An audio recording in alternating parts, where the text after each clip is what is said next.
ঘুষ কেলেঙ্কারিতে মার্কিন আদালতে ভারতীয় উদ্যোগপতি গৌতম আদানির বিরুদ্ধে গ্রেফতারি পরোয়ানা জারি। আদানির বিরুদ্ধে ফের আসরে নামল রাহুল গান্ধী। এদিনই আদানির গ্রেফতারির দাবি তোলেন বিরোধী দলনেতা।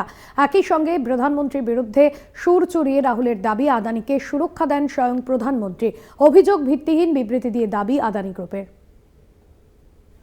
আদানির বিরুদ্ধে 2200 কোটি টাকা ঘুষের অভিযোগ, আমেরিকার আদালতে গ্রেফতারি পরোয়ানা জারি। প্রধানমন্ত্রী সুরক্ষা দিচ্ছেন আদানিকে। এদিনই আদানিকে গ্রেফতারির দাবি রাহুলের। বৃহস্পতিবার ভারতীয় উদ্যোগপতি গৌতম আদানির বিরুদ্ধে মার্কিন আদালতে বড়সড় ঘুষের মামলা।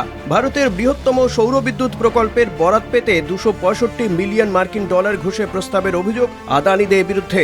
ভারতীয় টাকায় ওই ঘুষের পরিমাণ 2237 কোটি টাকা। গৌতম আদানির সঙ্গে তার ভাইপো সাগর আদানিও এই মামলায় অভিযুক্ত। এছাড়াও অভিযুক্তদের মধ্যে রয়েছেন আদানি গ্রিন এনার্জি লিমিটেডের সিইও বিনীত জৈন।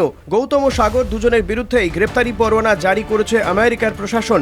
মার্কিন আদালতে আদানির বিরুদ্ধে গ্রেফতারি পরোয়ানা জারি হতেই উত্তপ্ত জাতীয় রাজনীতি। আদানি ইস্যুতে ফের সরব হন রাহুল গান্ধী। আদানিকে গ্রেফতারির দাবিতে সুর চড়ান লোকসভার বিরোধী দলনেতা।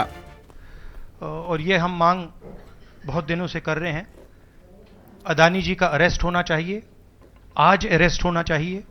माधवी बुच जो हैं, जो उनकी प्रोटेक्टर हैं, जिन्होंने कोई इन्वेस्टिगेशन नहीं किया, उनको हटाया जाना चाहिए। उन पर इन्वेस्टिगेशन होना चाहिए। কোনোদিনই আদানিকে গ্রেফতার করা হবে না। আদানির পেছনে রয়েছেন স্বয়ং প্রধানমন্ত্রী, দাবি রাহুলের। प्रधानमंत्री जी 100% इस व्यक्ति की प्रोटेक्शन कर रहे हैं और इस व्यक्ति ने हिंदुस्तान के एसेट्स लिए हैं, भ्रष्टाचार करके एसेट्स लिए हैं। ये व्यक्ति बीजेपी को पूरा समर्थन करते हैं, पूरा सपोर्ट देते हैं। ये एस्टैब्लिश चीजें हैं। রাহুলের মন্তব্যের পর পাল্টা আসরে নামে গেরুয়া শিবির। যাবতীয় জবাব দিতে হবে সংশ্লিষ্ট সংস্থাকেই, জানান বিজেপি নেতা সম্বিত পাত্র। हम लोगों का स्पष्ट मानना है, जहां तक कंपनी और कंपनी का केस का विषय है, कंपनी उस पर अपना स्टेटमेंट जारी करेगी, कंपनी उस पर अपना बचाव स्वयं करेगी। तो ये चारों राज्य जिसका जिक्र डॉक्यूमेंटेशन में सामने आया है, यूएस में सामने आया है, उन चारों राज्य में ना तो हमारे मुख्यमंत्री थे और ना ही हमारी समर्थित सरकार थी, कांग्रेस और उनके सहायक दलों की सरकार थी। আদানি গ্রুপের বিরুদ্ধে সিবিআই তদন্তের দাবিতে সিপিএম পলিট ব্যুরোর তরফে বিবৃতি প্রকাশ করা হয়েছে। তৃণমূল শিবিরের তরফেও ঘটনার নিন্দা করা হয়েছে। নরেন্দ্র মোদী সত্যি ভারতকে বিশ্বগুরু বানিয়েছে।